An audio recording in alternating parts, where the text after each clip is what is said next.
सौ प्रीती तथा रिद्धी राकेश पाटील यांचा भारत गौरव पुरस्काराने सन्मान। भारत गौरव पुरस्कार समिती नवी दिल्ली आणि काली रमण फाउंडेशन इंडिया तसेच Delhi paramedical board government of Delhi यांच्या वतीने भारतीय हरित क्रांतीचे जनक सर छोटूराम स्मृती भारत गौरव पुरस्कार प्रदान। सौ रिद्धी पाटील या रायगड येथील बँडी असोसिएशन रायगडच्या सेक्रेटरी आहेत। तसेच त्या mission Olympic Raigad secretary, roller athletics Raigad secretary आहेत। सौ रिद्धी पाटील यांना सन 2023ला मेजर ध्यानचंद नॅशनल अवॉर्ड मिळाला आहे आणि यंदा म्हणजे 2024 मध्ये रमण फाउंडेशन दिल्ली गव्हर्नमेंटकडून भारत गौरव पुरस्कार मिळाला।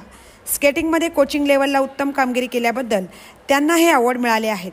सौ प्रीती तथा रिद्धी राकेश पाटील यांना दिल्ली येथे भारत गौरव पुरस्काराने सन्मानित करण्यात आले आहे। सर छोटूराम यांच्या स्मृतीनिमित्त भारतातील विविध क्षेत्रात उल्लेखनीय कामगिरी केलेल्या मान्यवरांना भारत गौरव पुरस्कार देऊन सन्मान करण्यात येतो। भारत गौरव पुरस्काराचे हे 10वे वर्ष आहे। हा भारत गौरव पुरस्कार भारत सरकारचे केंद्रीय कृषी मंत्री आदरणीय भगीरथ सिंहजी यांच्या प्रमुख उपस्थितीत आणि दिल्ली सरकारचे आरोग्य आदरणीय मंत्री सौरभ भारद्वाजजी यांच्या शुभ हस्ते IITC सेंटर लोधी रोड नवी दिल्ली या ठिकाणी दिनांक 26 नोव्हेंबर रोजी सौ रिद्धी पाटील यांना प्रदान करण्यात आला। सौ प्रीती तथा रिद्धी राकेश पाटील क्रीडा क्षेत्रात अनेक वर्ष कार्यरत असून स्केटिंगमध्ये कोच म्हणून अतिशय सुरेख कामगिरी करत आहेत। त्यांच्या या कार्याची दखल घेऊन त्यांना भारत गौरव पुरस्कार 2024 देऊन गौरविण्यात आले आहे। महामुंबई चॅनलसह मिलिंद खार पाटील, उरण।